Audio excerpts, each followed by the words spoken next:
It's okay to be wrong. I think of times that, like, I so desperately wanted to prove I was right. I'm right, I'm right, I'm right. And when I find out I'm wrong, it's not that bad.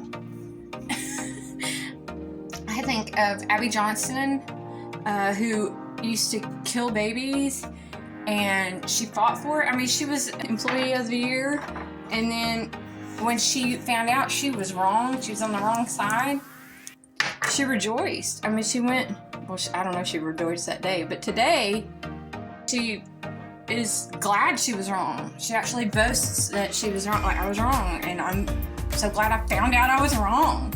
So if we're wrong about something, I pray that we find out that we're wrong about it, and then it'd be palatable.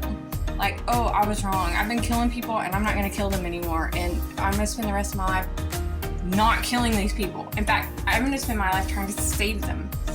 And same thing with Paul the Apostle. He spent his life persecuting the church, and then found out he was wrong because he met Jesus on the way. And then he spent the rest of his life building the church.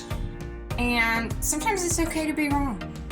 Sometimes if we're really wrong, it's okay.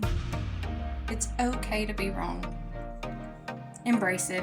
It might be the best day of your life. It might be the day that everything in your life changes and you become the person that you were always meant to be. Just by being wrong. You were wrong.